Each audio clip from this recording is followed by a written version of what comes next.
Hello everybody, my name is James Turnipseed. Welcome to the American Horror Story Freakshow Season 4, Episode 4, Recap Episode, Edward Mordrake Part 2. So this episode starts out with Edward Mordrake, who is the freak within the back of his head, Harry Potter style, and he's coming to get his pure freak soul. So he interviews the chick with no bottom torso, and she lost her legs due to spinal injury when she was 2. Her parents left her in a basket. It was around the Great Depression when she was out in the streets after the uh, foster home, and she couldn't find no work, so she was panhandling, and the dude was dancing for money and stuff. They were like a homeless group, kind of, and she ended up stabbing him in the leg out of hate and jealousy. But that's where she got the idea to perform, be a freak type of performance. And then he interviews Cecile Boy, which is the dude with all the tattoos and the really short arms. He's Austrian, he's from Austria.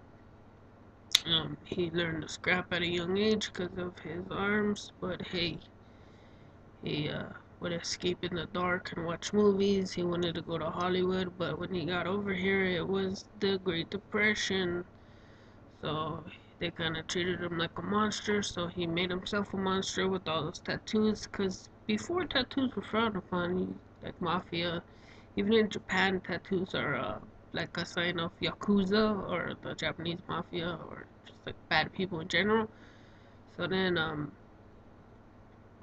he asked him, how come you didn't tattoo your face? And he said, well, I kind of had a pretty face. Could you imagine this face on another body? I could have ruled the world.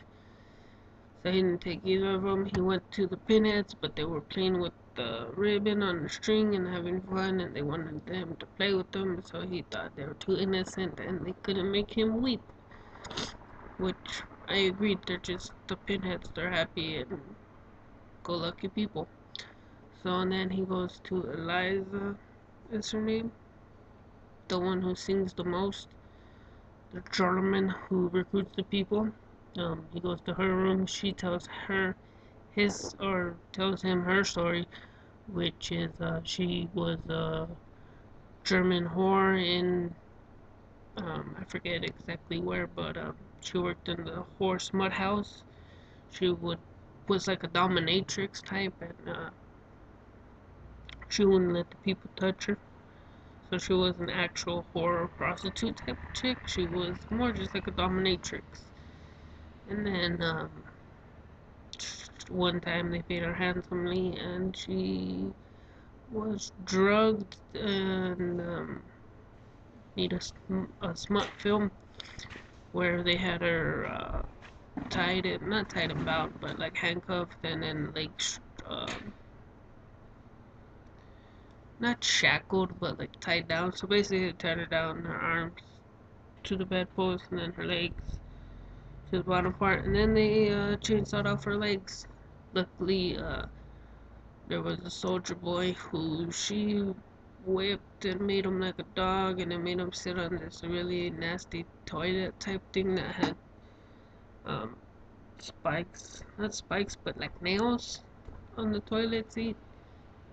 Um, that's a pretty disturbing episode. What happens next? Lobster Boy is with the fake fortune teller on the motorcycle. They run out of gas and it's curfew, so they're gonna walk to camp but through the woods. Um, the car comes, so they dip into the woods real quick, and then they're walking again for a little bit, and she's like, "The car hasn't came for like 10 minutes. Why are we still hiding?" They go, "Okay, good point." So then they're walking, and they see not another car, the girl that the clown kidnapped, and um, they kidnapped another boy from previous episode at the end with the rich spoiled boy, and she escaped help from the older boy, and she ran out in the street. The clown got her, dragged her back, and Jimmy, aka Lobster Boy, goes to save her. So then um, the rich boy crunks them both over the head, the fortune teller and Jimmy, and then works him into his clown show. So after Edward Mordrake is gonna kill and take Eliza the German, he says, "Do you hear music?" And then he disappears, and he shows up at the clown's car house thing, and the rich boy's gonna saw the fortune teller in half through the box. She's screaming. He's playing the um, music on like a piano type thing, and then Jimmy unties himself, um, hits. Yeah, he hits the rich boy. He goes unconscious. He tells everybody else to run. But before that, the clown's like making him clap, like that parade, correct? So then Jimmy says, "Run." Um, they escape alongside with the fortune teller. Uh, Jimmy gets hit over the head again, and the clown's gonna kill him, it looks like, with his knives in the box he had in his house.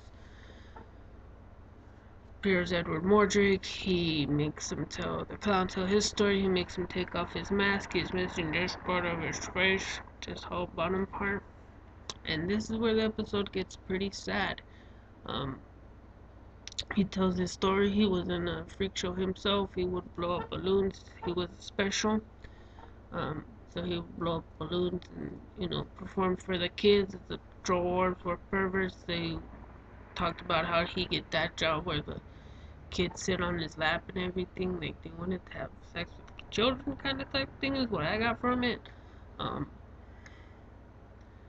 they get him to come out at night when they're around the fire. The dwarf Freakshow dwarf edition, I guess, and they have him sit down, and we find out that his mother dropped him on his head when he was a kid, and they're laughing at him.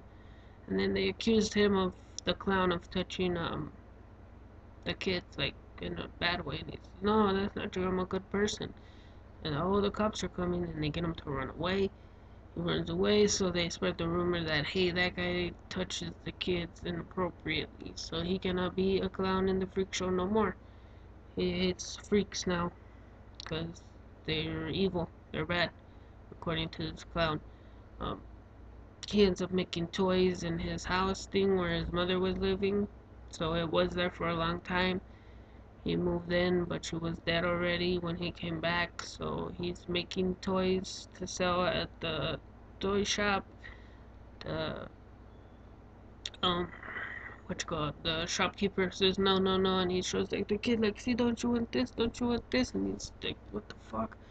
And he makes him leave, and he's like, "You look like you're one of those weirdos that, like, touches kids or something like that." And he says, "That's a lie, that's a lie." So he freaks out, and then, he's gonna say, "I'm gonna call the cops," and he leaves, because same thing, like, you touch kids, I'm gonna call the police.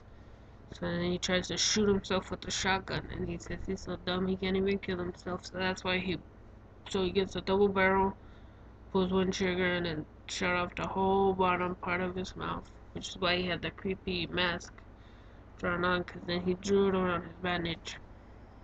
And that's pretty much his story. And then he kidnapped the kids, and he didn't think he did anything wrong, even when he murdered people. Talks about he got the kids, he gave the kids candy, and didn't make them do any chores, so he killed their parents. And then he talked about how he got a babysitter for him, the older girl, which he killed her boyfriend. And that's his story. He thought he was doing good. He's a good person in his eyes. Edward Mordred says this is the one. He made the demon weep. They kill him and take him. And um, so here I'm gonna get into a little thing at the end after this. Wow, this is really long. I'm sorry. Um, the cops come. The fortune teller helped the kids escape, so the cops raise her. Jimmy killed or didn't kill the the clown, but they kind of saw the cops saw him as a hero. Like he said, write your name down. I want to tell reporters who's the real hero. He's like, what are you doing? He's like, he killed my friend Meep.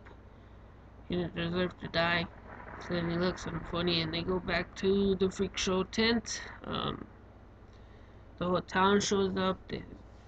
What the hell? They're happy because they got rid of the serial killer. They saved the town, and the little girl gives them brownies. One of the men shakes his hand. They treat them like people, not like freaks. So it's kind of like, oh, is the whole series done, or what are they doing here? Um, then it goes to the rich kid.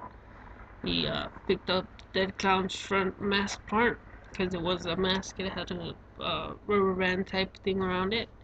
He put it on, and that's when it hit me. I was like, oh, he's like Michael Myers from the original Halloween. He was a clown on Halloween, and he had the mask on, and he wanted to kill. So he ended up with the other clown's facial mask. He goes home. The maid's can't talk trash because she's not scared of him, and he ends up slicing her throat with a knife, and that's how it ends. If you made it, sorry this one was so long. I know there's a lot of ums and everything, but I was trying to get it all out there. I love this series. It's doing great. I'm happy. Um, yeah, I'll be in town next Wednesday, so hey, see you Sunday if you stick around for the Walking Dead recaps, or see you next Wednesday. Peace.